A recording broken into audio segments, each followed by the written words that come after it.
one way or the other. We picked up smooth stones and skimmed them across the rough water as the storm bashed at us. It was better than going home. Sooner or later we'd have to turn round and head back.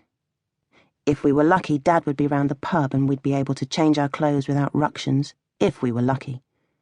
And once again it'd be left up to me to cook up some pasta or some bacon, beans and toast for dinner, which was okay, as long as we could eat our dinner in peace before Dad got home. I turned to look at Josh, wondering what he was thinking.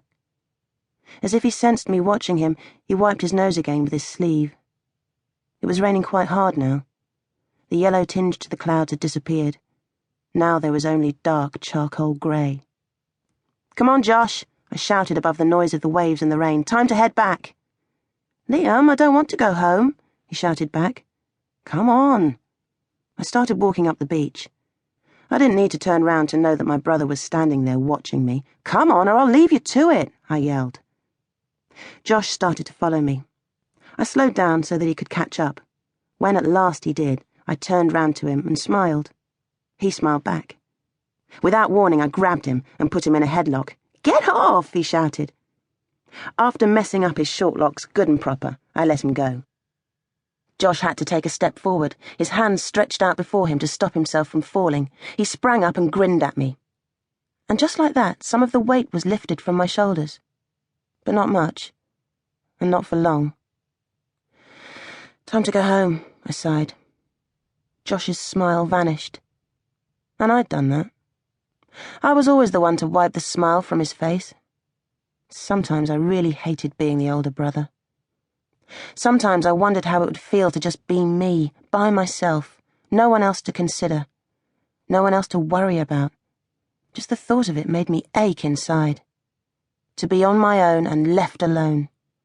Now that would be a real slice of heaven. Chapter 2. Nova and her dad.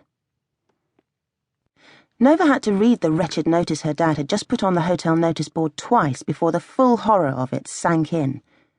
What had she done to deserve such a father? Was she someone despicably mean in another life? Just who had she cheesed off? Obviously someone really high up in the pecking order of things, because she was sure paying for it now. It was like every night Dad dreamed up unique, bizarre and very effective ways to embarrass the hell out of her, and the trouble was he always succeeded. Nova sighed. One of the deep, long-suffering sighs that she was rightly proud of. She stretched out a hand to remove the notice.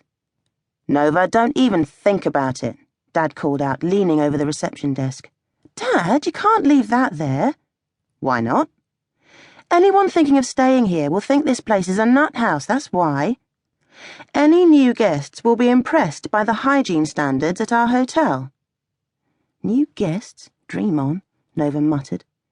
She scowled at Dad's notice. It had to come down. Embarrassing didn't even come close to describing it. "Polite notice to all guests of Phoenix Manor.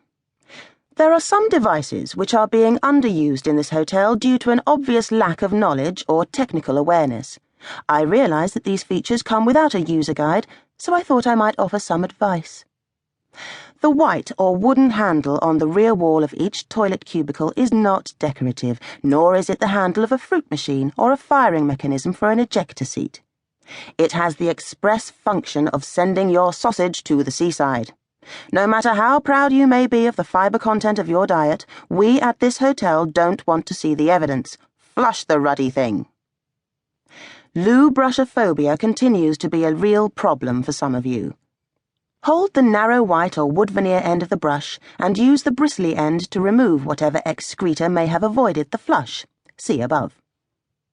When you use the last piece of toilet paper in the dispenser, it would be a noble, charitable and friendly act to replace it from the large stock provided in each bathroom.